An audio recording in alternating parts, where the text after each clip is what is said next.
ओम शांति। 21 अक्टूबर 2025 के ईश्वरीय महावाक्य है। पहले सुनते हैं मुरली के मुख्य पॉइंट्स। बाबा ने कहा, सवेरे सवेरे उठकर बाबा से मीठी मीठी बातें करने से आत्मा में नई रोशनी और ताजगी भर जाती है।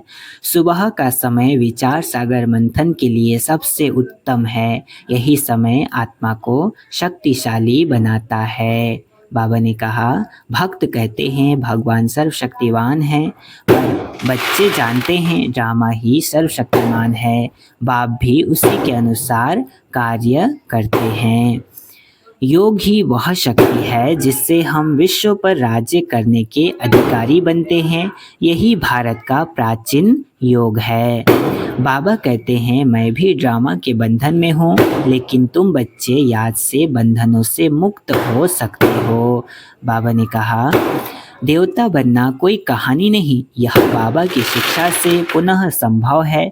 पवित्रता ही उसका आधार है। सतयुग का राज्य कोई कल्पना नहीं, वह हमारे ही पुरुषार्थ का परिणाम है, जो बाबा के निर्देशन से स्थापन हो रहा है। लास्ट में बाबा ने कहा, याद से विकर्म विनाश होते हैं और दैवी रूप धारण करने से आत्मा में सच्चा सौंदर्य और शक्ति आती है। अच्छा, अब सुनते हैं मुरली को विस्तार से।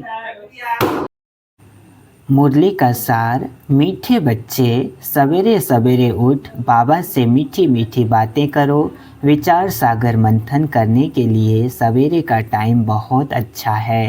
प्रश्न, भक्त भी भगवान को सर्वशक्तिमान कहते हैं और तुम बच्चे भी, लेकिन दोनों में अंतर क्या है? उत्तर, वह कहते भगवान तो जो चाहे वह कर सकता है, सब कुछ उसके हाथ में है, लेकिन तुम जानते हो बाबा ने कहा है, मैं भी ड्रामा के बंधन में हूँ।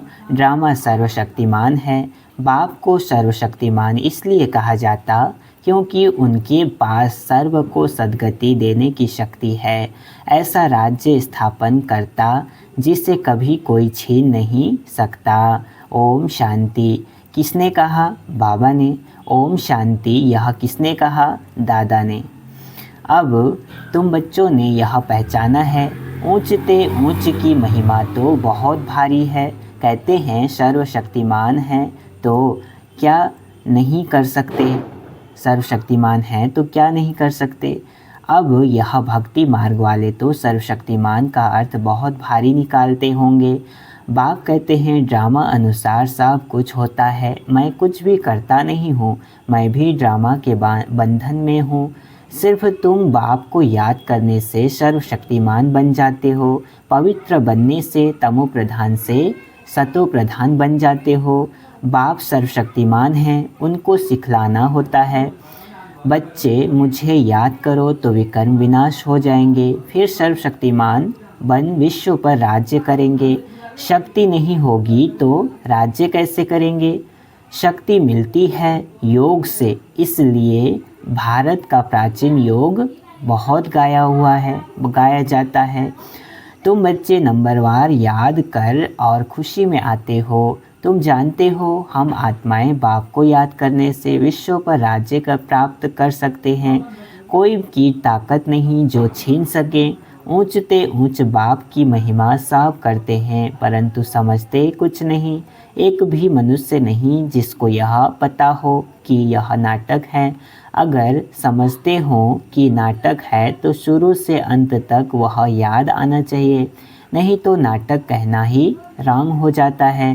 कहते भी हैं यह नाटक है, हम पार्ट बजाने आए हैं, तो उस नाटक के आदि मध्य अंत को भी जानना चाहिए ना। यह भी कहते हैं हम ऊपर से आते हैं तब तो वृद्धि होती रहती है ना। सतयुग में तो थोड़े मनुष्य थे, इतनी सब आत्माएं कहाँ से आई? यह कोई समझते नहीं कि यह अनादि बना बनाया अविनाशी ड्रामा है, जो आदि से अंत तक रिपीट होता रहता है। तुम वॉइस को शुरू से अंत तक देखो, फिर दोबारा रिपीट करके अगर देखेंगे तो चक्र जरूर हुबहू रिपीट होगा, जरा भी फर्क नहीं होगा। बाप मीठे मीठे बच्चों को कैसे बैठ समझाते हैं, कितना मीठा बाप है। बाबा आप कितने मीठे हो। बाबा बस अभी तो हम चलते हैं अपने सुख धाम में। अभी यह मालूम पड़ा है कि आत्मा पावन बन जाएगी तो दूध भी वहाँ पावन मिलेगी। श्रेष्ठाचारी माताएं बहुत मीठी होती हैं, समय पर बच्चे को आपे ही दूध पिलाती हैं, बच्चे को रोने की दरकार नहीं होती। ऐसे ऐसे यह भी विचार सागर मंथन करना होता है। सुबह को बाबा से बातें करने से बड़ा मज़ा आता है। बाबा आप कितनी अच्छी युक्ति बताते हो श्रेष्ठाचारी राज्य स्थापन करने की। फिर हम श्रेष्ठाचारी माताओं की गोद में जाएंगे। अनेक बार हम ही उस नई सृष्टि में गए हैं। अभी हमारे खुशी के दिन आते हैं। यह खुशी की खुराक है, इसलिए गायन भी है। अतीन्द्रिय सुख पूछना हो तो गोप गोपियों से पूछो। अब हमको बेहद का बाप मिला है। हमको फिर से स्वर्ग का मालिक श्रेष्ठाचारी बनाते हैं। कल्प कल्प हम अपना राज्य भाग्य लेते हैं, हार खाते हैं, फिर जीत पाते हैं। अभी बाप को याद करने से ही रावण पर जीत पानी है। फिर हम पावन बन जाएंगे।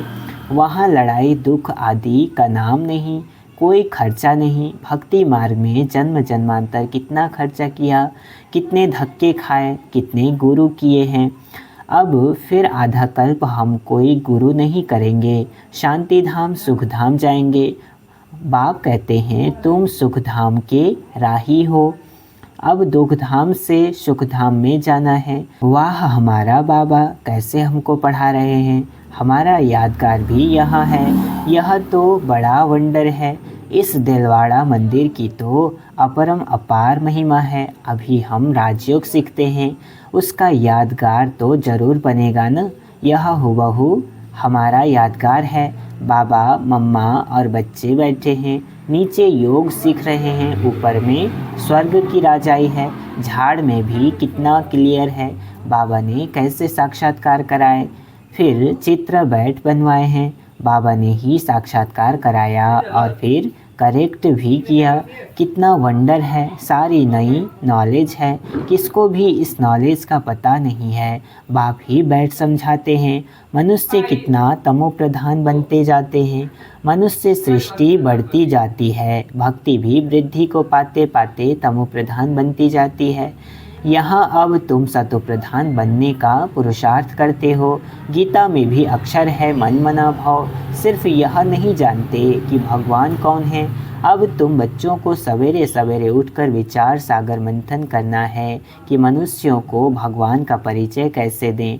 भक्ति में भी मनुष्य सवेरे सवेरे उठकर कोठी में बैठ भक्ति करते हैं, वह भी विचार सागर मंथन हुआ न। अभी तुमको ज्ञान का तीसरा नेत्र मिलता है। बाप तीसरा नेत्र देने की कथा सुनाते हैं, इसको ही फिर तीजरी की कथा कह दिया है। तीजरी की कथा, अमर कथा, सत्यनारायण की कथा भी मशहूर है। सुनाने वाला एक ही बाप है जो फिर भक्ति मार्ग में चलती है।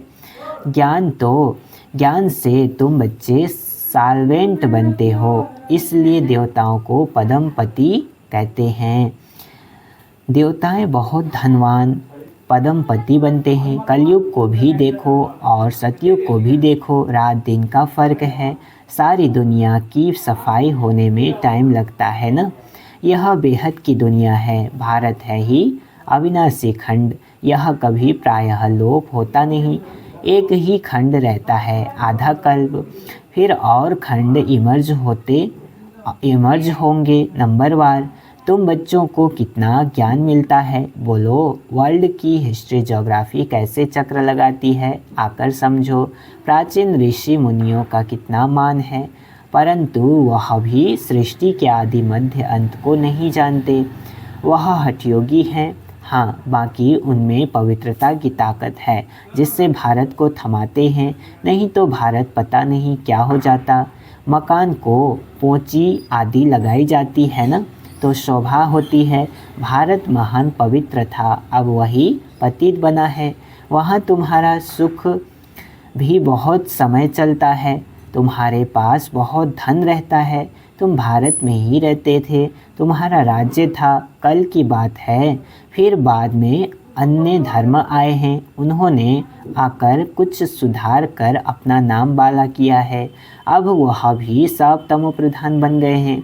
अब तुम बच्चों को कितनी खुशी होनी चाहिए। यह सब बातें नए को नहीं सुनानी है। पहले पहले तो बाप की पहचान देनी है। बाप का नाम, रूप, देश, काल जानते हो?